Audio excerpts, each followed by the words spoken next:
The Ilengwezi community in northern Kenya have come up with an inspirational way of living with the wildlife on their land.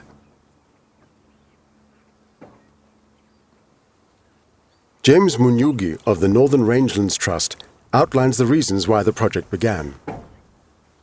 About 70% of all the Kenya wildlife is outside protected areas.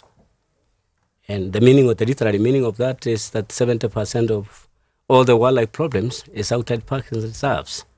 And that, of course, poses a lot of threat to human life and survival of man. And I think this program is all geared towards reverting that, in ensuring the wildlife problem is turned into an opportunity so people can survive through wildlife-based enterprises. In the Ma language, Il means people and Ngwezi means wildlife. And this defines what the community project is about.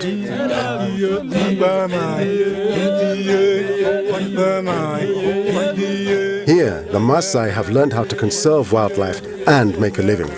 But in the past, this area was prone to aggressive poaching.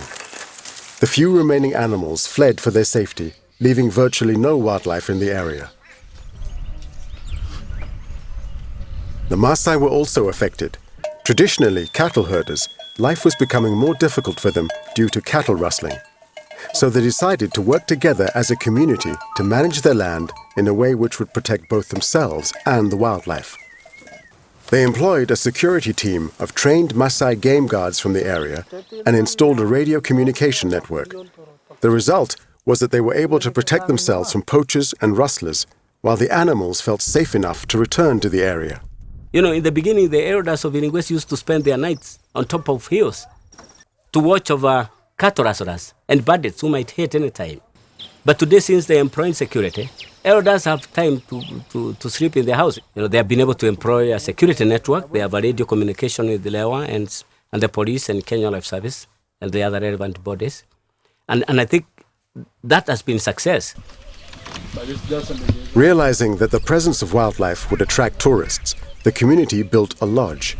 Owned and managed by the Ilengwezi people, it is Kenya's first eco-lodge.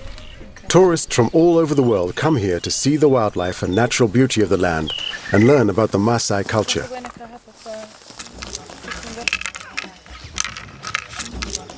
The naturally built bandas, or cottages, provide panoramic views of the now thriving habitat, as well as allowing tourists to enjoy the benefits of seeing animals up close. The money that tourists pay to stay at the lodge has enabled the Ilengwezi community of over 400 families to do many things. A lot of this money, of course, go into supporting children to go to school and paying bursaries and possibly supporting healthcare, maybe paying hospital bills for mothers who are sick or who have a problem. And I think that has been seen like a lot of success. Profits from the lodge pay for the further education of the Maasai's children, something that had previously not been possible. James Ole Kinyaga of the Ilengwezi community explains. I'll say that in the old days, actually, if the kids pass the exams, they don't really get to go to the university or high schools because of they're really expensive. But now, it's a guaranteed that after your school, you'll get a really big backup from Ilengwezi because money is there, guaranteed, to take you all the way to where you'll reach with your education without any problem. Like now, our general manager is a kid from this area. He grew up in this area, went to school in this area, and then after his high school, he went to Nairobi for a university, and now he's back to our area now. He's back to his community, and he's very proud to work in a community. And the great thing is that everyone now that we have here, they're all from the entire community. So that side of education is really superb now. The Ilengwezi community hope that other people can learn from their success. Everything we do must be closely linked in conservation. People must appreciate that wildlife is important, and they must appreciate that they manage natural resources. It manages them. And I think there's a very interesting Kiswahili saying in Tanzania that is very relevant to what we do today.